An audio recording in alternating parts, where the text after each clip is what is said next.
following content is for documentary and educational purposes only.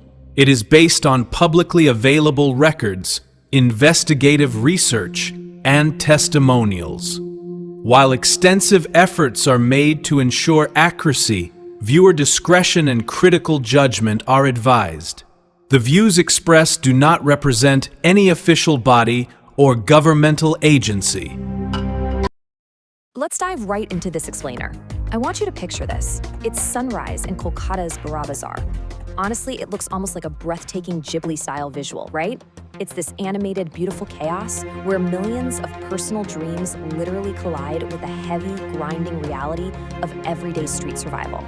You can almost hear the clinking plates, the bubbling oil, and those massive transport trucks roaring to life.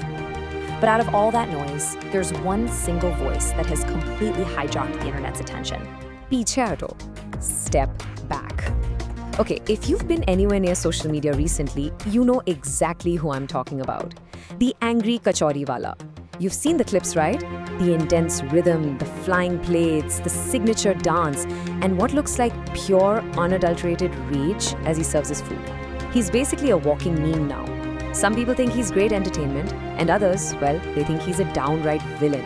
But we really need to ask, is all this shouting actual anger, or is it just a shield?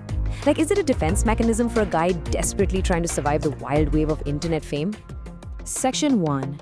A 50-year food legacy at Chhangani, Bhujia, Bhandar. You know, to really get this guy, we have to rewind. Long before Instagram filters or smartphones were even a thing, this little corner was a serious institution. We're talking 50 years ago when his grandfather set up shop and introduced this absolutely legendary club kachori recipe. Then his dad took over, keeping that Burrabazar tradition alive through pure sweat and heat. And now, well, now it's Lali's turn. He's out there on the front lines feeding massive crowds, holding up a half-century family legacy. It's crucial to remember that he didn't just stumble into being a viral star. The fame completely crashed into a 50-year family tradition. And here is the really fascinating part. The real work happens long before any influencer shows up. Think about this grueling morning routine. Step 1, he's up before the city even opens its eyes. Step 2 is this incredibly physical, backbreaking labor of prepping all that dough. And step 3 is dialing in that exact same ancestral spice mix his grandfather used. Success out here isn't just handed to you. It's fought for in the dark every single day. Section 2, the trap of internet fame, and when viral reels bring unprecedented pressure. Now, we absolutely have to talk about this number 500. When a street vendor goes viral globally, everything flips upside down. The shop turns into a literal stage. At peak times, Lali is serving 500 people a minute. I mean, let that sink in. Just try to imagine the sheer mental gymnastics of processing that many orders. You've got hundreds of hands grabbing at you, you're standing over a vat of boiling oil in 40-degree heat, and on top of that, thousands of influencers are shoving cameras in your face, demanding you perform for them. Honestly, in those conditions, patience isn't just hard, it's a luxury you simply cannot afford. It's kind of a crazy double-edged sword. On one side, you have the public spectacle. Constant camera flashes, people practically begging for the angry Lali character, and critics calling him arrogant. But looking at it impartially, flip to the other side. Behind the scenes, it's a brutal 14-hour daily grind. We're talking severe, crushing burnout. And yes, there have been some recent controversies regarding hygiene too. It's this massive collision between an old-school street food stall and the hypercritical, visually obsessed digital age. But actually, scratch all the noise for a second. Who is the guy underneath the meme? If you look past the flying plates and the shouting, you'll find someone who is just profoundly overwhelmed by a spotlight he never asked for.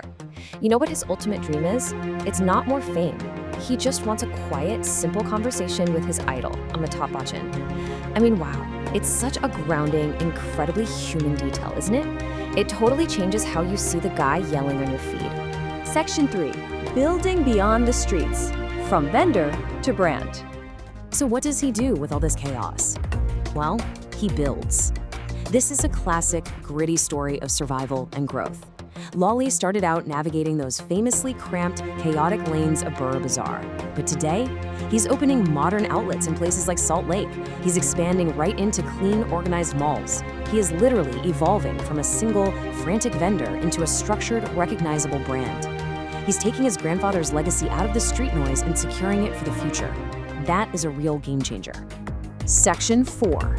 The human behind the meme. The taste of Kolkata.